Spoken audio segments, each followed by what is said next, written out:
moi, je vais vous présenter la recherche qu'on fait pour préparer des matériaux composites qui vont avoir des applications en ingénierie tissulaire. Donc, on essaie de préparer des matériaux qui pourraient éventuellement remplacer des tissus endommagés, comme peut-être des artères ou peut-être des os. OK? Donc, ce qui nous intéresse vraiment, ce serait faire des structures qui pourraient remplacer des os abîmés. Donc, il faut préparer des matériaux qui ont ces structures internes-là, promouvoir la croissance cellulaire et utiliser des matériaux qui sont biodégradables. Donc, ces matériaux-là qu'on peut utiliser, donc des verres bioactifs, qui sont des composés inorganiques dont on voit un exemple ici. Leur intérêt, c'est parce qu'ils vont induire la formation d'apatite. Ça, c'est un minéral qui va permettre à ce matériau-là de s'accrocher à la partie d'os qui pourrait être endommagée. Par contre, ils sont très fragiles, pas très malléables. D'autres types de matériaux qu'on va utiliser sont des polymères qui sont biodégradables, des composés organiques dans ce cas-là, qui vont avoir des propriétés mécaniques variables, des bioactivités variables aussi, mais qui ne promouvoient pas la formation d'apatite.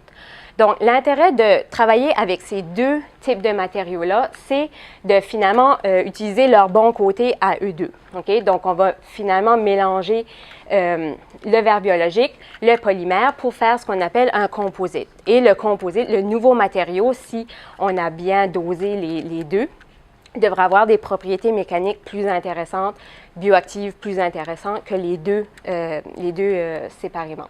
Donc, nous, on veut faire des composites, mais on va commencer par essayer d'améliorer la bioactivité des polymères eux-mêmes.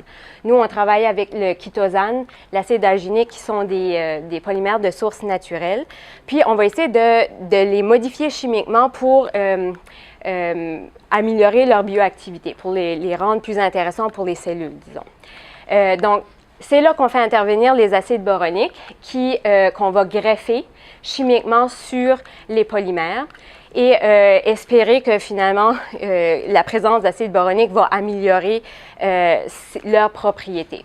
Donc, les acides boroniques, c'est quelques exemples qu'on voit ici. Ils sont très intéressants parce que leur réactivité va dépendre de l'environnement chimique autour de l'atome du bord. Ils peuvent prendre différentes formes selon le pH. Et une réactivité qui nous intéresse, c'est leur capacité à former des esters avec des molécules biologiques. Ça, c'est très intéressant parce que ça a été démontré que les acides boroniques vont se lier en formant des esters avec des molécules qui se retrouvent à la surface des cellules, puis qui va améliorer l'adhésion des cellules sur ces matériaux-là. Donc, c'est très intéressant de les utiliser dans les applications qu'on recherche nous-mêmes. Donc, on a fait quelques expériences pour essayer de démontrer si les acides boroniques sont intéressants dans ce contexte-là. Donc, on a préparé des composites de chitosane fonctionnalisé à l'acide boronique avec du verre bioactif aussi. On a lyophilisé, puis on obtient des petites guimauves comme ça. C'est nos échantillons. Si on regarde à l'intérieur des guimauves, et j'appelle ça des guimauves, mais si on les regarde à l'intérieur avec un microscope, on s'aperçoit, je pense qu'on ne voit pas très bien, mais que c'est poreux à l'intérieur. Donc, c'est ce qu'on recherche exactement. On veut des matériaux poreux à l'intérieur. On veut aussi tester leur capacité à former cette couche d'hydroxyapatite-là qui est si importante à l'adhésion sur l'os. Puis on s'aperçoit en faisant le test là, dans le Simulated Body Fluid que seulement les échantillons qui ont des verres biologiques vont former cette couche d'apatite-là. On va aussi déterminer si les matériaux sont toxiques ou non pour les cellules, donc c'est très important de savoir ça. Sur 3 souches cellulaires, bien, on est très content de réaliser que les matériaux qui contiennent les acides boroniques sont non toxiques et souvent moins toxiques que les matériaux qui n'en contiennent pas. Donc, notre autre intérêt, c'est faire des fabrications de composites poreux, donc essayer de donner une porosité 3D à nos matériaux. Donc, on a vu la lyophilisation. La réplication de mousse, ben, on utilise une mousse de polyuréthane, comme on voit ici. On va déposer le verre biologique par électrodéposition sur la mousse.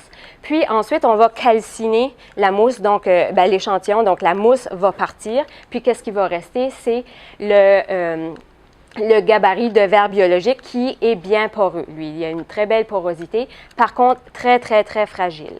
Donc, on va essayer d'améliorer cette fragilité-là ou diminuer la fragilité en le trempant dans du chitosane ou du chitosane fonctionnalisé à l'acide boronique pour essayer de le rendre un peu plus rigide. Donc, ça fonctionne très bien. Donc, c'est beaucoup plus rigide. Par contre, on s'aperçoit que les pores ont été bouchés un peu à cause du chitosane. Donc, on essaie de travailler là-dessus. Une autre méthode qui a été développée ici, c'est la méthode de l'opale inverse. Donc, on a des petites sphères de polymère, toutes agencées, puis on va mettre du verre biologique dans les interstices à l'intérieur des sphères. Donc, c'est ce qu'on voit ici, les petites sphères. Puis, on va injecter le verre biologique à l'intérieur. Après calcination, les sphères vont partir, puis les endroits qui étaient occupés par les sphères sont maintenant des trous, donc des pores. Donc, on obtient des échantillons bien poreux. En développant cette méthode-là, on s'est aperçu que les verres qui étaient fabriqués par ces méthodes-là contenaient du carbonate de calcium qui n'est habituellement pas retrouvé dans la composition des verres biologiques. La bonne nouvelle, c'est qu'apparemment, c'est ostéoconductif, donc une bonne bioactivité. Donc maintenant, on va essayer de regarder leur cytotoxicité pour voir s'il y a un avantage. Puis, dernière chose, on veut aussi améliorer les propriétés mécaniques des verres juste en changeant un peu leur composition, en ajoutant du lithium ou du bismuth. Jusqu'à présent, ça marche quand même assez bien. Par contre, il faut tester leur activité biologique.